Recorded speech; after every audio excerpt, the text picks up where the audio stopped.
Olá, meus amigos, sejam todos muito bem-vindos ao canal Politizando. Eu sou o William Jacob e a Miriam Leitão, colunista do Globo, enfim, jornalista muito conhecida, escreveu uma coluna intitulada Os Erros e Acertos da Primeira Leva de Ministros de Lula.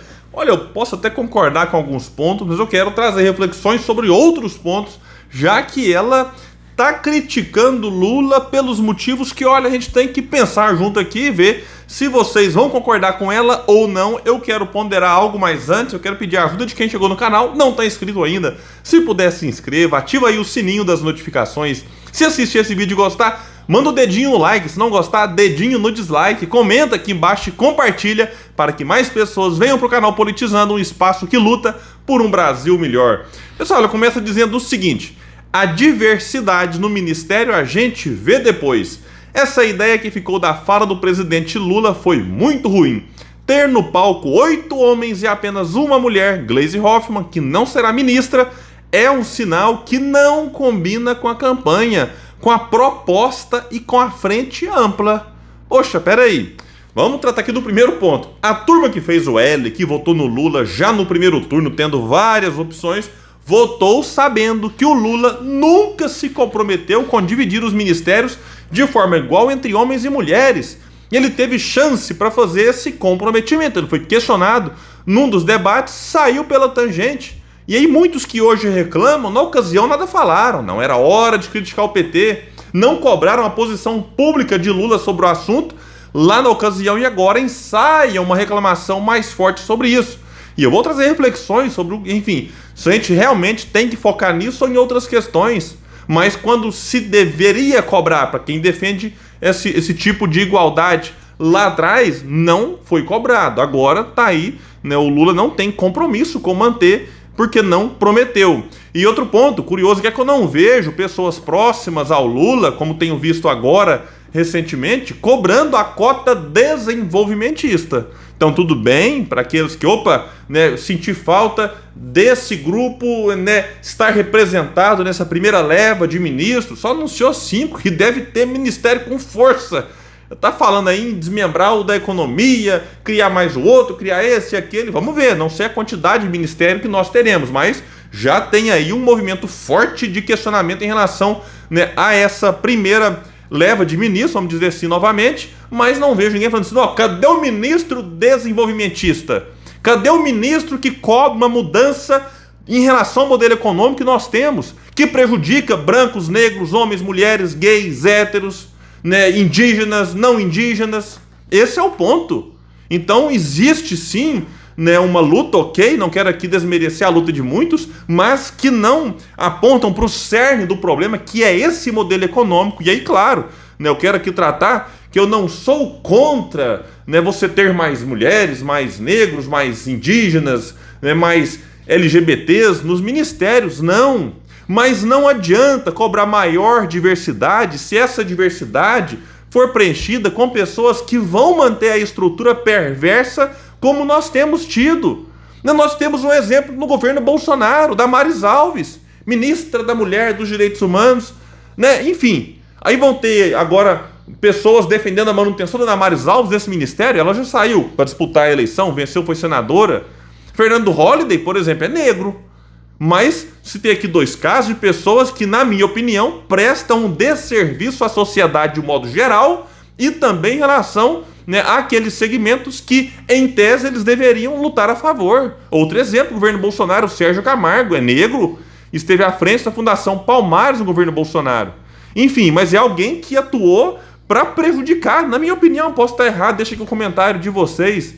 Então sim, tudo bem lutar por maior representatividade, mas que ela venha acompanhada, de fato, de pessoas comprometidas com as questões que realmente devam interessar e não simplesmente colocar só para distrair e agradar. Não, beleza, agora tem mais mulheres, tem mais negros, estamos felizes. A questão acho que vai um pouco além disso. Voltemos a Miriam Leitão, que escreveu o seguinte: o ministro Fernando Haddad é um grande quadro do PT, pessoa de formação completa, mas se sabe pouco do que ele pensa sobre economia. Por isso será tão fundamental saber com quem ele comandará o Ministério da Fazenda. A sua equipe será importante para entender a reação da economia e do mercado financeiro. Bom, já deixo aqui de antemão, Haddad não é um nome que me agrada, né, e muito me preocupa que no fundo Haddad está lá não pelas supostas qualidades que alguns apontam, mas porque o PT quer projetá-lo para 2026 como nome a suceder Lula, caso Lula não chegue lá em condições e mude de ideia e tente uma reeleição.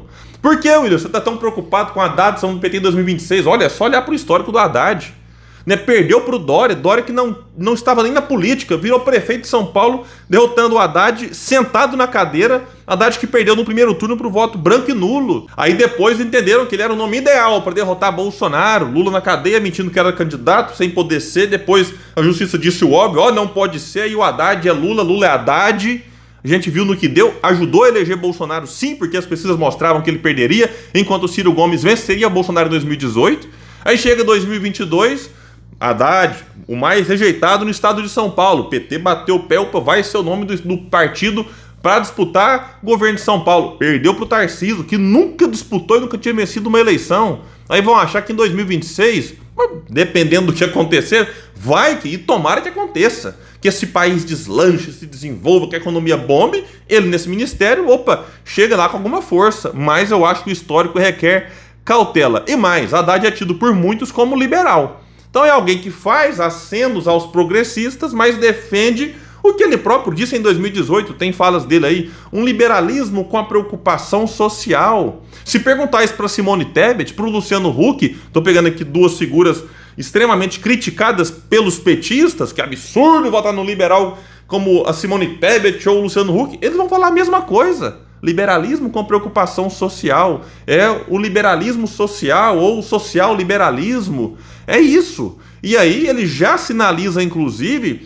que terá um secretariado declaradamente com muitos liberais. Aí isso sim vai agradar a Miriam Leitão, não a mim. Então é tipo um crime perfeito, coloca um petista, né, que tem bom trânsito na dita esquerda, para ser um ministro da Fazenda, mas entope de secretários e coloca outros ministros liberais em outras pastas estratégicas, como Ministério do Planejamento, que tudo indica ficará com o liberal Pércio Arida, que era vamos dizer assim, o chefe do programa de governo na questão econômica de Alckmin em 2018. Alckmin tido pelos petistas como fascista.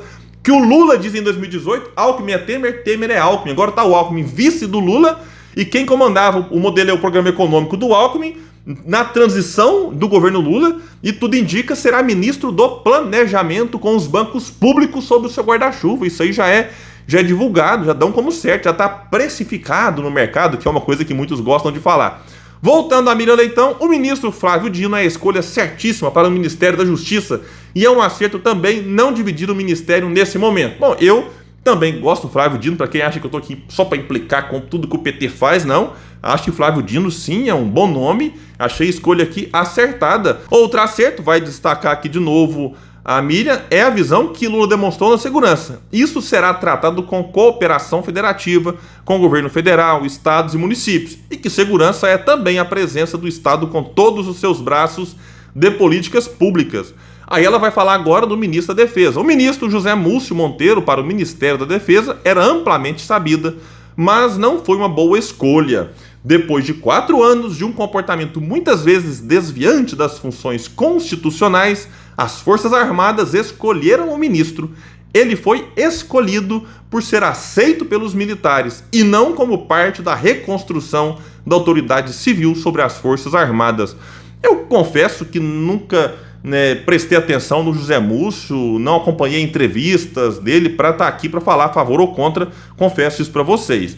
Mas o Bolsonaro recentemente disse que é apaixonado pelo Zé Múcio e não sei o que, então é alguém que realmente Bolsonaro tem grande simpatia, o que não quer dizer que isso signifique que ele seja uma má pessoa, também não é isso, só estou destacando que o Bolsonaro diz que tem uma paixão pelo Zé Múcio. E outro que não gostou muito da indicação, além da Miriam Leitão, foi o economista do PSOL, o David Decache, que no Twitter disse o seguinte: o novo ministro da Defesa, nomeado hoje, no dia então 9, foi um dos que iniciaram o golpe em Dilma em 2015. Não se trata de um golpista qualquer, mas sim um dos articuladores da farsa das pedaladas quando o ministro do TCU. Também foi da Arena, na ditadura militar, elogiado até pelo general Mourão. David, então, golpistas não passarão, mas passarão sim quando o Lula coloca no ministério, No Itamaraty, diz aqui a Miriam, muita gente queria renovação, inclusive no círculo próximo do presidente, mas Lula preferiu escolher outro homem branco, como todos os que comandaram a chancelaria brasileira. É uma pena, disse ela. Mauro Vieira é um bom nome, mas o momento exigia mais ousadia. Opa, Miriam, então o Mauro é um bom nome, mas é um homem branco. Que pena, né, Miriam Leitão? É, realmente assim, deixa aqui embaixo, vocês concordam com ela ou não? O ministro Rui Costa finaliza ela aqui então falando dos 5. Será um bom chefe da Casa Civil, tem a firmeza e a capacidade de negociação necessárias para exercer o cargo. Um grande acerto de Lula foi garantir a nós jornalistas e a toda a sociedade que a Lei de Acesso à Informação, promulgada pela presidente Dilma, voltará a valer. Realmente isso aqui é um bom sinal. E o Rui Costa saiu do governo da Bahia, né, está saindo, cumprindo aí o seu segundo mandato até o fim, não disputou eleições, elegeu seu sucessor, Jerônimo Rodrigues, que foi secretário de Educação, né, do governo do Jerônimo por lá. Então ele sai com a boa aprovação, elegendo seu sucessor. Então sim, alguém que tem habilidade política, e baseado nessas habilidades eu acredito sim que poderá ser um bom ministro. Se será ou não, o tempo dirá. E aí vamos aguardar, ficar conferindo e observando, inclusive, as movimentações de alguns que estão já elogiando e criticando. Aqui, insisto, a Miriam Leitão, dependendo do secretariado que o Haddad nomear, vai ficar feliz. E se a Miriam ficar feliz, a chance de eu ficar triste de muitos de vocês também é muito grande, porque a Miriam Leitão tem defesas para a economia extremamente lamentáveis e preocupantes, como se ela negasse aquilo que deu certo no mundo e achasse que o Brasil vai ser capaz de fazer algo inédito, né? Esquecendo o papel importante que o Estado tem no desenvolvimento da nação, o que não quer dizer que você deva sufocar a iniciativa privada, mas sim ao Estado entendendo o seu papel de indutor do desenvolvimento da economia, como aconteceu em todos os países que deram certo. Pessoal, então é isso, fique por aqui. Até o próximo vídeo no canal Politizando, um espaço que luta por um Brasil melhor.